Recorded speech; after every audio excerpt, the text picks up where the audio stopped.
guys, magandang hapon, magandang umaga at sa aming sulok ng mundo. So, welcome ulit dito sa aking vlog.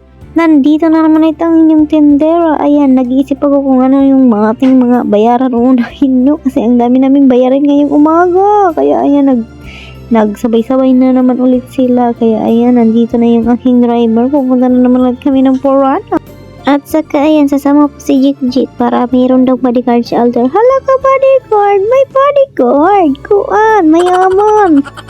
Hala ko, uy, hindi. Charot. Talaga guys, andyan na. Pupunta na kami ng Paranas, no? So, 5:30 na nga pala yan ang hapon dyan. Kaso nga lang guys, ang sobrang init pa. Kaya ayan, parang tinatamad-tamad pa kami na papunta ng Paranas at Maningil, no? Kasi ang init ay super taas pa. Alam nyo ba guys, no, hindi ko alam ngayon kung ano yung uunahin natin bayaran, no? Yung aking home credit, yung ating mga bayarin ngayong araw na ito, kung mag-grocery ba ako, kung bakit, ewan ko, basta malipong na lahaulo, no? Kaya ayan, pupunta tayo ng Paranas at kung hindi ko alam kung ano yung uunahin natin bayaran kasi yung aking home credit ay hindi ko pa nabayaran, tapos meron pa akong sa Palawan na tutubuan. Ayan, pupunta na tayo ng Paranas. Sana may magbabayad, no, sa aking mga sisingilin. Dapat meron talaga magbayad para meron tayong pangbayad din sa ating mga utang. Abay, syempre, yung aking mga suki dyan, shout out sa inyo, no? Sana magbayad na kayo sa inyong mga utang para meron naman ako pangbayad din sa aking mga pinagkakautangan. Naku po, ako ay magpapulong na lang nito, no? Wala, magpapakulong na lang ako kasi napuno na ako ng utang kasi yung mga anak ko dito sa tindahan puro na lang mga pangawat-kawat at kinukuha nila yung benta natin, no?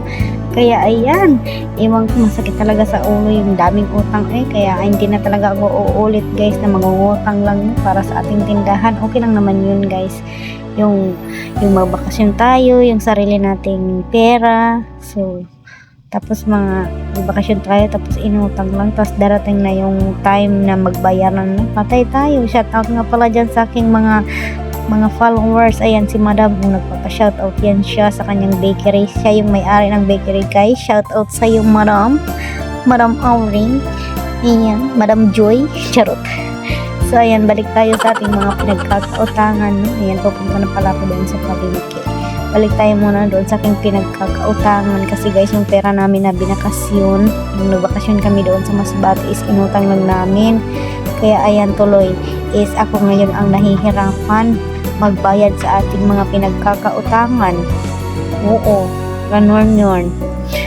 Kaya nga minsan is talagang sinisingil ko talaga yung aking mga suki dito sa sa palengke para babayaran naman nila ako at makapagbayad din ako sa aking mga pinagkakautangan, no? Kasi masakit talaga sa ulo. Okay lang guys, yung aking tindahan is maubos kahit barya, no? Basta meron lang talaga ako mga pambayad ba. Kaya naghahanap talaga ako ng paraan guys na makabayad din ako sa aking mga utang, no? So ayan, ngayong araw na ito is pamamili iba pang grocery natin, yung ating mga sa tindahan, no? Kasi nakabenta naman tayo ng konti lang naman yung aking grocery ngayon kasi wala naman akong kapera-pera, no? Konti lang talaga yung mga pandagdag paninda lang at saka wala na doon sa aking tindahan yung aking grocery. Tapos balik tayo doon sa utang guys, no? Yung aking mga mga pinagkakautangan ba. Kaya minsan talaga guys is pag magsabay-sabay talaga yung mga bayarin, masakit talaga yung aking ulo at saka nai-stress talaga ako. Dapat talaga is kanina ko pa itong umaga na upload yung aking video na ito kasi kahapon ito ng hapon. Kaso nga lang is hindi nga ako nag-video kaninang umaga, tanghali, kasi naghahanap nga ako ng pera na mabayaran ko talaga yung aking mga utang, no? Kasi pupunta mamaya dito sa akin yung panel, 2 panel pa naman ng sigarilyo yun yung aking babayaran. Tapos wala pa akong pera-pera dito, tas konti, meron pa naman akong pera dito guys, pero kulang pa ba, kaya gusto natin, no, magdagdag, no, at mabayaran talaga yung aking pinagkakautangan.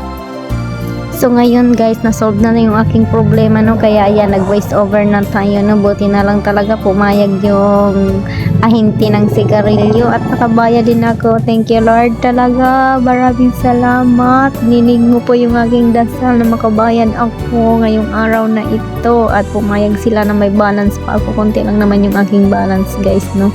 Pero pag-iipunan ko yan next time na pagbalik nila ay hindi na ako talaga ng pera, no? Kaya ayan, dito na tayo sa ating pinag-grocery, no? Ang yung mga dilata lang muna yung binili ko, yung mga pakunti-kunti lang muna guys na mapuno talaga natin yung ating tindahan at meron tayong maibigay sa ating mga tumor, no? Naikwento ko lang sa inyo talaga guys yung aking pinagdaanan talaga kanina kasi nahihilo na talaga ako pag hanap-hanap ng pera kung saan ako pupunta at saan ako kukuha ng pera na para mabayaran lang talaga yung ating mga bayaran, no?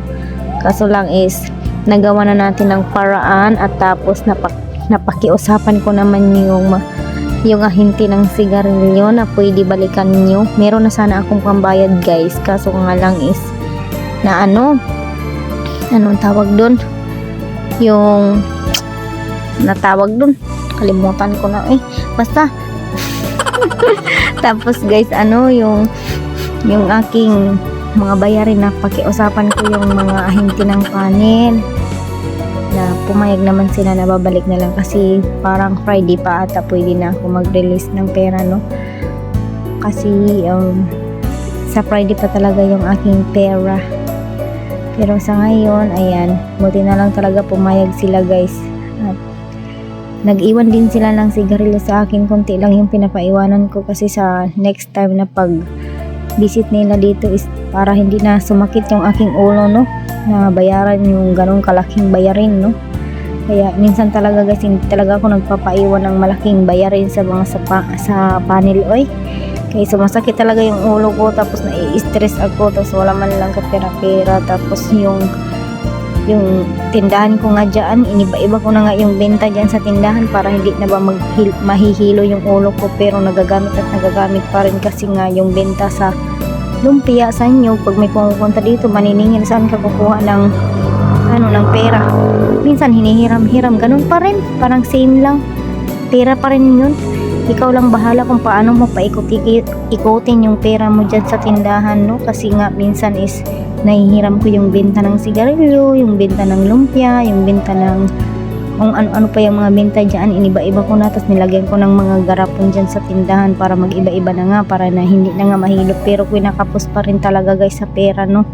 Kaya naghahanap talaga ako ng extra income din para natin masolusyonan yung ating mga problema sa araw-araw, pati yung kuryente nga meron din akong bayarin sa aking home credit, sa aming pang internet, diba?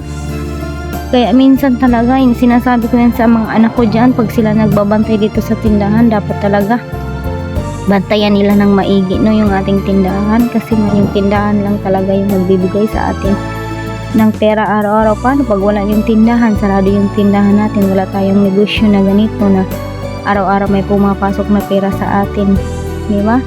Saan kukuha sila ng baon, pagkain namin, saan, kung wala itong lahat ng ito, tapos hindi pa nila ingatan yung ating negosyo, no? Minsan kasi guys, pag may time talaga na yung nai-stress ka ba, yung parang nawawalan ka ng pag-asa, gusto mo na lang mag-abroad, iwanan na lang sila, di ba? Yung parang ganun, yung parang yan yung laging maano sa utak ko minsan, na mag-abroad na lang ako kasi yung tindahan dito pinapabayaan nyo naman, kung hindi ako ang kikilos, hindi ako ang gagalaw, hindi, wala itong tindahan na ito, di ba? Tapos minsan yung benta pa dito minsan is ay naku, sobrang tumal ngayon, tapos benta dito sa tindahan kinukupit-kupit pa yan, iba pa yung kupit. Anong isasahod ko sa mga nagtatrabaho dito sa tindahan, tapos kinukupit pa, magkano lang naman yung ating tubo dito sa ating tindahan, tapos kukupitan pa nila. Yan yung mga sinasabi ko sa anak ko, paano natin mapapalago itong ating tindahan kung lagi nyo nung kinukupit. Nagpapasalamat nga ako sana sa inyo na malalaki na yung mga anak ko, tapos ngayon doble na tuloy kasi yung malalaki na rin kupit. Maganda pa sana yung maliliit pa sila, kagaya kay Alter, maliit pa, kunti-kunti lang yan din. Tinga si Alter guys is Nangungupit na yan dito sa tindahan, no? Hindi na yan nagpapaalam dito na kukuha yan ng pera. Kusa na lang din yan kukuha ng barya at bibili doon sa labas kung anong gusto niyang bilhin. Kaya minsan talaga is nai-stress ako ba. Yung babae talaga guys, katulad na sa atin mga nanay, no, nai-stress talaga tayo guys pag wala talagang pera. Kaya yung pantanggal stress talaga natin is pera, no. Sana din talaga is magkakapera na tayo katulad ng mga ibang vlogger dyan na sumasahod ng malalaki, wala ng problema sa pera. Yung parang kusa na lang talaga dumadating yung pera tapos hindi na natin tinitingnan yung mga price na ating mga bibilhin, no. Kaya nga nung nag-grocery ako, tanong ako dyan sa cashier kung ilan na ba, kung magkano na babayaran ko kasi yung budget natin dyan is 2,000 lang. Ay nako, nakakahilo talaga minsan yung aking bayarin. Kaya sabi ko hindi na talaga ako ulit magbakasyon na yung pera inutang lang. Talagang masakit talaga sa ulo at saka sa bulsa, no. Kaya yun yung mga sinasabi ko, pagpasensyahan nyo na at na-share ko sa inyo. So hanggang dito na lang yung ating video guys. Maraming salamat at sa mga nakikinig sa aking mga hinain at masakit sa damdamin na i-share ko sa inyo yung aking problema at yung part sa utang, no. So buti na lang may social media na pagsabihan ko yung aking sama ng loob dito. So maraming salamat. Hanggang dito na lang yung ating vlog. Sa mga hindi pa naka-like at naka-subscribe at naka-follow, thank you so much sa inyo guys. Maraming salamat and God bless you all. Bye bye.